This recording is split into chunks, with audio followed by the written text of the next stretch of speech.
Thank you very much. I would like to thank Dr. Josephson and for the introduction, Dr. Butterfield, the faculty, and the students who all played a part in getting me here this afternoon to be with you as we celebrate Women's History Month. I was here this morning, and I'm so happy that I was here this morning for Senator Gill. She was absolutely fantastic, and it seems that you here in New Jersey have a fellow sister, and I am going to make a special effort to get to know her a whole lot better because her story parallels mine in so many ways. Maybe she will end up running for president too one day. I think it's appropriate to think about the status of women here at home and around the world because, as we know, we just celebrated International Women's Day. Of course, as a black woman, I'm committed to the improvement of the status of both blacks and women. The theme of this year's Women's History Month Symposium is Women Redefining the Politics of Power. I believe that we should also investigate the extent to which the powers that be, that is power with a capital P, has redefined women's politics to the detriment of women. So I have entitled my speech, Is Power Redefining the Politics of Women? I believe we should also ask the same question with respect to African Americans. Here's why. It was my father who literally pulled me into the political arena and taught me its power. You see, I saw in my life a direct benefit from the kind of political action that presses a specific demand. We were not involved just to be active. We were involved with a purpose to make a difference. Of course, there were men and women who were involved because they sought adulation from others, and politics was a way to get that. But it was important for me and those around me to be able to distinguish the sincere candidates of change from the sycophants. It was important that candidates and incumbents alike, voters and constituents, be the ones pressing the system at all times with nothing in mind but our interests, therefore making a difference for all of us. We felt that anyone holding an official position not pressing for our interests was not working on behalf of the community. We were trying to redefine the politics of power. My story starts with my father, who was arrested in his army uniform, still on the train coming home from Europe, and when that train stopped, he went into the station to taste the white water. He drank from the white water fountain, still in his U.S. Army uniform, and promptly got arrested. That was my father's welcome back to the United States after serving his country to make the world safe for democracy. Shortly after that, my father became one of Atlanta's first black police officers. He couldn't arrest whites even when they were in the midst of committing a crime. The black officers would have to call a white officer to make the arrest. There were certain parts of town the black officers couldn't even venture into, and they couldn't even change into and out of their uniforms inside the Atlanta Police Headquarters. They would have to trek down the street and around the corner to the black YMCA. So my father would protest all of this, sometimes, most of the times, alone, because the other blacks were too afraid to join him. For 20 years, while he was a policeman, my father watched as others received promotions based on whatever the indignity was that he protested. From my father's experience, I learned service without expectation of reward. And then one day, my father decided that it was insufficient to protest public policy. One ought to make public policy. So he ran for office. 2 times he ran, 2 times he lost. Because both times he ran were before the Voting Rights Act was law.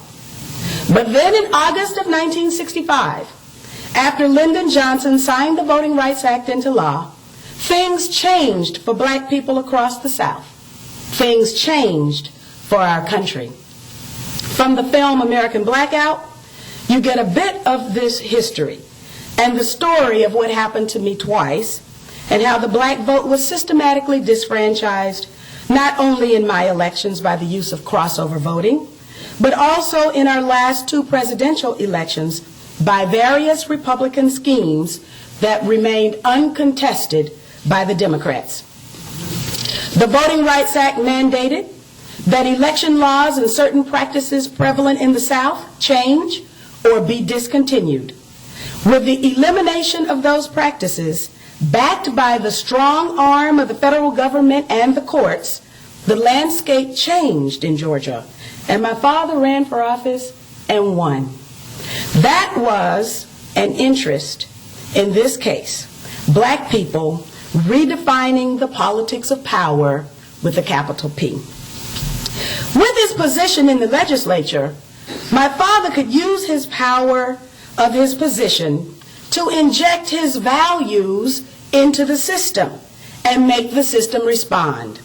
He immediately then filed a lawsuit against the state of Georgia for its discriminatory hiring practices, won that lawsuit, and the state of Georgia was under a court decree on hiring until my father's ouster from the Georgia legislature by the same forces and methods that targeted and ousted me in 2002. I wanted you to have this background so you can understand why I believe that the political process, even as imperfect as it is today, can do powerful things to help people and change circumstances. Why I believe that we can use the tool of our vote to obtain from the political system what we need to be free, to be treated equally, to find justice, to live in peace. Frederick Douglass told us that power concedes nothing without a demand. It is clear that the political system can deliver, but we need to be clear on what is the demand. According to United for a Fair Economy, racial disparities in 2004 were in some cases worse than at the time of the murder of Dr. Martin Luther King Jr. That on home ownership, without public policy intervention, it would take 1,664 years to close the racial gap in home ownership in our country. In 2005, United for a Fair Economy explored the disparate impact of Bush's Ownership Society economic program that saw black and Latino lives shattered as unemployment, income, home ownership, business ownership, and stock ownership plummeted. In 2006, United for a Fair Economy focused on the devastating and embarrassing effect of government inaction before, during, and after Hurricanes Katrina and Rita. They focused on car ownership and the relationship between vehicle ownership and race. In the case of New Orleans, car ownership literally meant the difference between losing or saving one's life. In 2007, United for a Fair Economy explored black voters' attachment to the Democratic Party. And in a piece entitled, "Voting Blue but Staying in the Red," they explored goals that the Democratic Party should have put at the top of its agenda for its first 100 hours in the majority, while noting that the Democrats didn't even mention Katrina in their agenda. United for a Fair Economy concluded that blacks and Latinos voted in November 2006 in the blue, but due to a failure of public policy to pay attention to their needs, they continue to live in the red.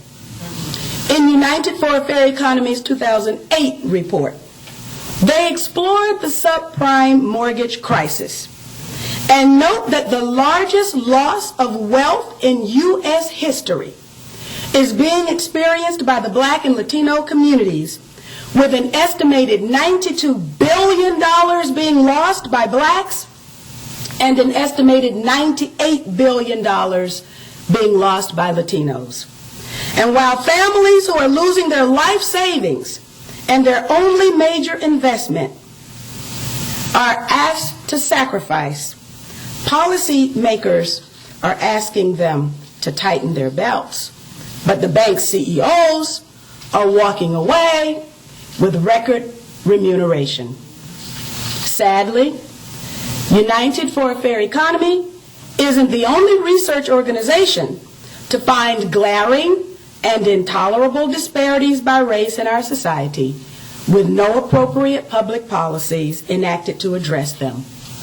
Hull House did a study that found that it would take 200 years to close the gap in the quality of life experienced by black Chicagoans and white Chicagoans. Sadly, there has been no public policy initiative taken up by the mayor or the governor of Illinois to begin closing that gap. Several years ago, the New York Times published a finding that nearly 1/2 of the men between the ages of 16 and 64 in New York City were unemployed. There was no initiative by the mayor or the governor of New York to begin addressing that pain. Every year, the National Urban League publishes a study, The State of Black America, in which the ills and disparities that persist in our country are cataloged. Every year, the story is basically the same, and only public policy can address these glaring disparities. Pressing the system with a public policy demand constitutes an interest, redefining the politics of power. That's power with a capital P. Now, that same power likes to use politics to advance its own, not other people's interests. Now, what I've learned is that the rich folks in this country who constitute that power with the capital P know what government can do, and they know how to press a demand in their interest. That's why they've got lobbyists pumping hundreds of millions of dollars in the political system so the corporations and the individuals they represent can get what they want. That's what the Jena 6 district attorney meant when he went to the high school and announced to the students that with the stroke of a pen, he could ruin their lives. He could use the power of his position, the power of politics, to impose his values on the community at large. It is to wield and influence the power of position and the power over the public purse, the power over public policy, that we engage the political system, not merely to hold positions. Dr. King said that the Negro in Mississippi must be able to vote, but the Negro in New York had to have something for which to vote. The power to make public policy in our own interest is that something for which we vote. The statistics reflecting life for blacks in the United States cited in repeated studies reflect, in my opinion, a dismal failure to translate our votes into an agenda that eliminates disparities and presses our interests. As United for a Fair Economy concluded, blacks vote in the blue but stay in the red. That, I maintain, is politically dysfunctional. Please understand that a $3 trillion federal budget and 51 multi-billion-dollar state budgets and thousands of multi-million-dollar county, school board, and city budgets holds the possibility of doing a tremendous amount of good. However, we are also seeing that a tremendous amount of bad can be done when that kind of money and that kind of power are put in the hands of those who are not well-intentioned or to those who are easily swayed off course by a proximity to power and wealth.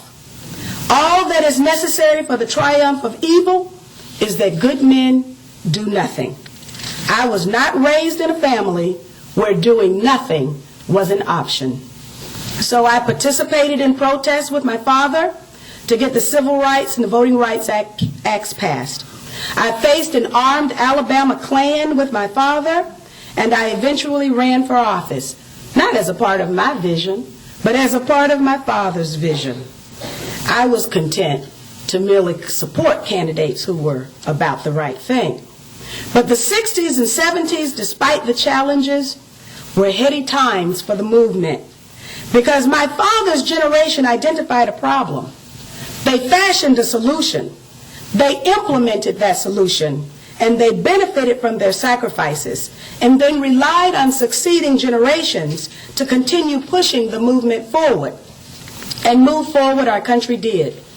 The women's movement, the gay liberation movement, the American Indian movement, Puerto Rican independence, Chicano pride, and a powerful anti-war movement formed a synergism that propelled success on many different fronts, but also that set the stage for the setbacks that were to come from powers with a capital P reaction.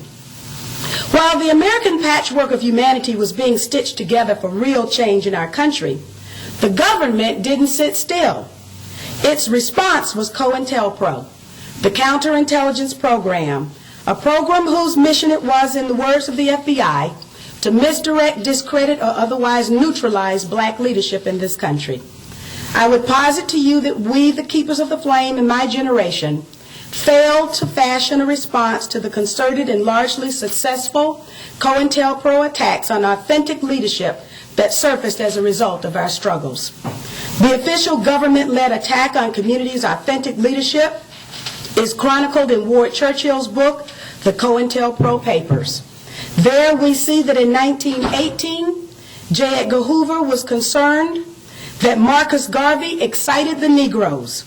The story of the government's interest in this authentic community leadership is available on the internet and should be understood to extend to today's cultural icons, hip-hop artists, community activists, and even pro-peace and environmental leaders. But in 1965, a document stamped by the CIA described what I call regime change on black America. It said somewhere at the top, there must be a Negro who is clean, who can step into the vacuum and chaos once Dr. King is either exposed or assassinated. This memo described exactly what I saw taking place in the Georgia legislature while I was there in the legislature. And the issue was who was going to go to Congress from Georgia's new Black Opportunity District. The Speaker of the Georgia House had his candidate, and the governor had his candidate. They were both black. But they got together to decide who the next black congressperson was going to be before the people in the new district even had the first chance to cast a vote. That's when I decided to run, because I saw how the Democratic leadership of my state intended to trick black people in Georgia's new but poor and rural black belt congressional district. Voters would invest their dreams and precious votes in a candidate who, unbeknownst to them, had already been pre-selected to protect the status quo, not them.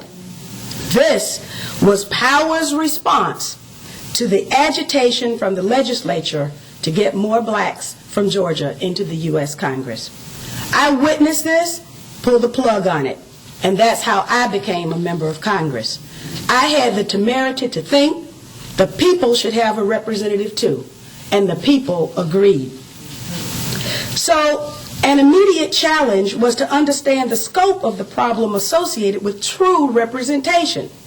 I had to learn the truth before I could fashion a public policy intervention that the numbers cry out for.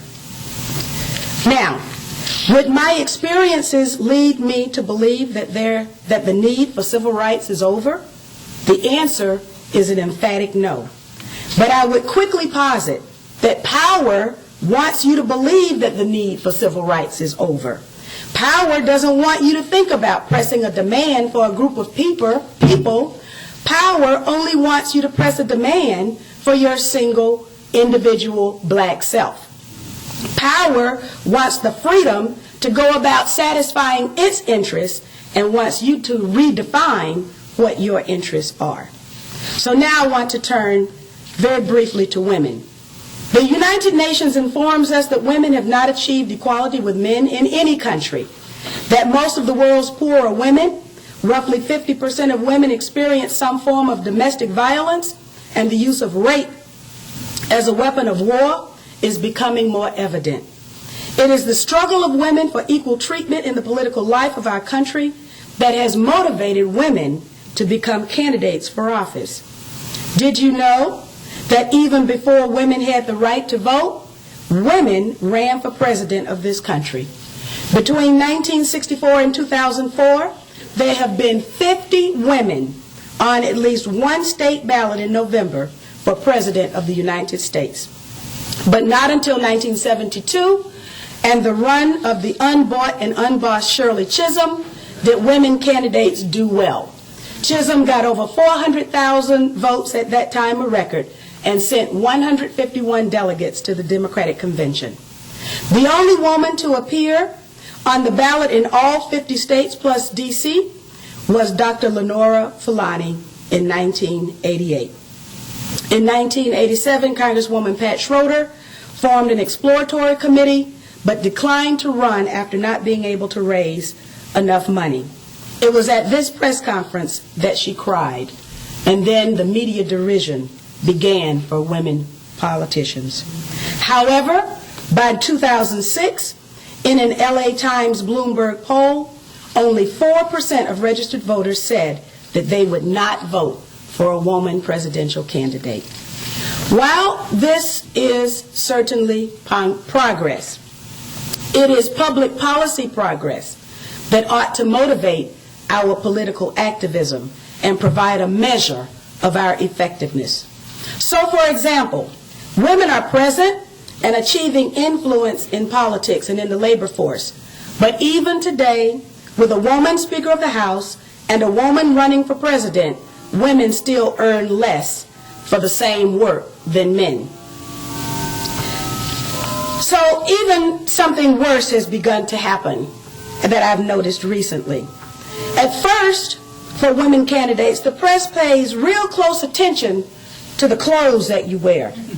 The choice of color becomes newsworthy. Then there's the issue of wearing dress or pants. Then there's the question of how much cleavage is enough. Well, I went to Catholic schools, so I cover up everything. And then I get emails from the public who are men, and they say, well, I'm wearing too much clothes. I need to take off what I'm wearing and wear something closer and tighter fitting. Can you believe? Anyway, if you'll remember, there was a photograph of one of our candidates with the caption, "Is America ready to watch a woman age?" I remember having a conversation with a former black woman U.S. Senator who lamented that the situation was even worse for black women because we're either Mammy, Sapphire, or Jezebel. And because of preconceived ideas held largely by white men about black women, and those images are played out on television every day, you'll almost never read adjectives like bold, sassy, intelligent, used to describe black political women, because those aren't the characterizations of black women in popular and historical culture. Keeping women inside the confines of a predetermined box could become a politically useful tool. The authors of Rebuilding America's Defenses, the Project for a New American Century, wrote that genotypically specific bioweapons could become a politically useful tool. And given the facts of MKUltra, of course you should know that here at the Robeson Center, the Tuskegee Experiment, and COINTELPRO, I have my senses finely honed to detect politically useful tools in use by people who don't want freedom, peace, equality, or justice for the rest of us. Professor June Scorza Terpstra wrote an article entitled "Hollow Women of the Hegemon," found at carolynbaker.net. Professor Terpstra's theme is that more and more of what we are seeing in politics today are women who represent the hegemon, rather than women who follow the traditional role of political women, which used to be to challenge the hegemon or as I've used it earlier, that power with a capital P. According to Terpstra, Madeleine Albright and Condoleezza Rice represent examples of this. And remember, it's far easier to get positive press when you're of service to the hegemon than when you're challenging it. Remember what Nia Gill said today. Dr. Terpstra reaches back to the writings of Frantz Fanon to remind us that the real tragedy is the extent to which powerful women now do the bidding of the global masters. It is this distinction that we must remember and constantly ask ourselves when we see candidates. The hegemon has responded to our successes, and as Terpstra informs us, is now about the business of using women to carry out tasks that serve its interests. Terpstra forces us to recognize that it's no longer the way it used to be, that voters could have confidence that women were in politics not to advance their own oppression. You could somewhat be sure that a woman elected to office was there to advance the collective interests of women in the country.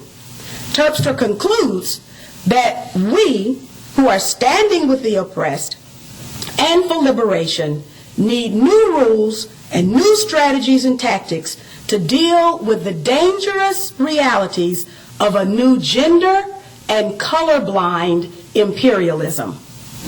So now we know clean Negroes, as described in the CIA document, and hollow women are politically useful tools of the hegemon.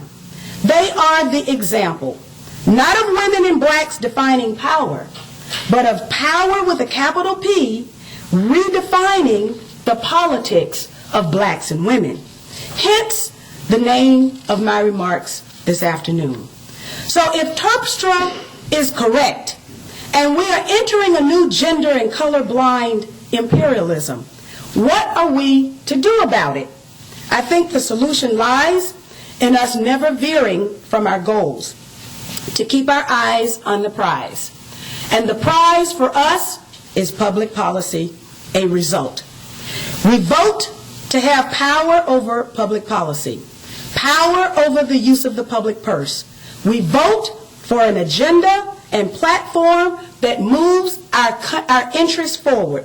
Politics is the authoritative allocation of values in a society, and we want our resources directed to our values. So, for example, I want to subsidize education so students aren't $100,000 in debt when they graduate. I want a single-payer healthcare system in this country so we can stop spending so much and getting so little. I don't want a picture of a woman running for office and asking the question, are we ready to watch a woman age? I want a real discussion of how we're going to protect Social Security. I do believe it's possible to have this discussion, but only if we demand it. So I'm working with a nationwide group of displaced Hurricane Katrina survivors and their supporters from the Black nationalist, labor, and environmental communities who are prepared to wage a different kind of action in what is now clearly a different kind of struggle. While the nature of the struggle has changed, our objectives have not. We must never forget that Dr. King was murdered just as he was about to launch the Poor People's Campaign to demand equal economic justice, as well as peace and political justice. The notion being put forward by some in the corporate press that today somehow marks the end of the need for civil rights is, as George Carlin noted, the part of the American dream you believe only when you're asleep. The hegemon is counting on you to fall asleep. And my mother tells me that this world isn't going to change unless women change it.